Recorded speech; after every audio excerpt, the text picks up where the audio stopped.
এই তাল দিচ্ছিস না মশা মারছিস? আমি তো আপনার ফাঁক করে দিচ্ছি। ফাঁক ফোকরে?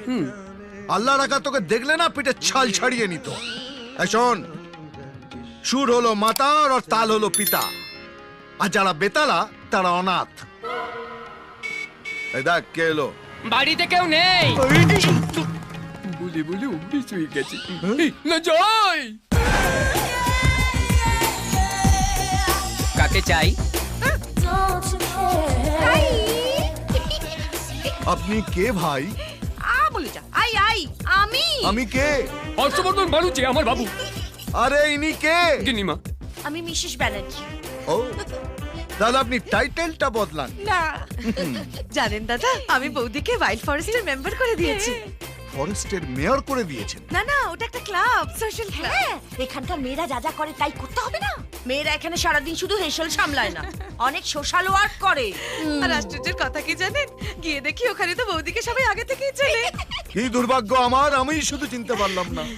আর আমরা যখন থেকে গেছি, ও মা, সবাই এসে বৌদিকে হাত করছে আর বলছে welcome Mrs Banerjee, welcome Mrs Banerjee. সবাই আমাকে ক্লাবে বলছে welcome Mrs Banerjee, welcome Mrs Banerjee. আর সবচেয়ে বড় কথা কি জানো, ও আমাকে চিনতে পেরেছে, আমার সাথে হাত মিলিয়েছে। কে? কে আমার বউয়ের হাত ধরে টেনেছে? খান। খান? শাহরুখ খান, ওখানে অনেক ফিল্ম স্টার আসে। আচ্ছা, খান। কানের গোড়া এমন একটা দেবো না কি খান খান হয়ে যাবে। গিনিমা, ষাঁড়কে যতই খোল ভুচি খাওয়ান না কেন, এক ফোঁটা দুধ বেরোবে না।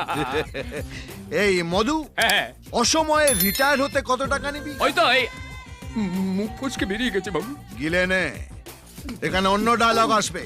কাককে যতই ওয়াশিং মেশিনে কাছো না কেন, সে বক হইবে না।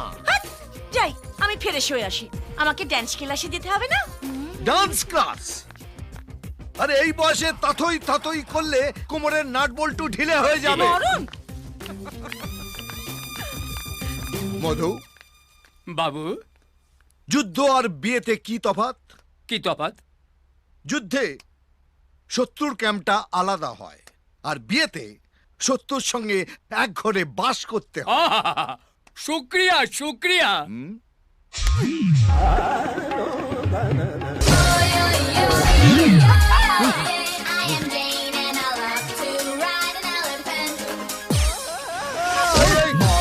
আরে কি হয়েছে তোমার?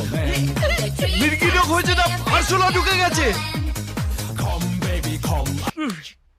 আরে কি করছো কি তুমি? আরে কি হয়েছে তোমার? ওহো, আমি ড্যান্স প্র্যাকটিস করছি, তুমি দেখছো না? এই বয়সে দুষ্টুমি করে না মা, কিছু হয়ে গেলে আমার খরচ বাড়বে। আরে আমার কিছু হবে না। আমি তোমার কথা বলিনি, মেজের টাইলস এর কথা বলছি। আমরা এখন কলকাতার লোক, আমাদের একটু স্টাইলে থাকতে হবে না? তোমার অফিসের অফিসার গুলো কি সুন্দর স্টাইলে থাকে, আর তুমি আদিকালের একটা ধুতি পাঞ্জাবি পরে হেলাল করে ঘুরে বেড়াচ্ছ। খাঁটি বাঙালি, কোনো কথা হবে না। শোনো, আমি বহু বছর গ্রামে বারবত করেছি, এইবার আমি অন্য কিছু করব। সে তো নিজের চোখে দেখতেই পাচ্ছি। টাট্টু ঘোড়ার পিঠে চড়েছো, এবার লাট্টুর মতো ঘুরবে, তারপরে মুখ থুবড়ে পড়বে। এরপরে তোমার এই ফলস দাঁতগুলো আর পাওয়া যাবে না। বলে যা, আমার ফলস দাঁত, নিজের দাঁত কপাটি দেখো।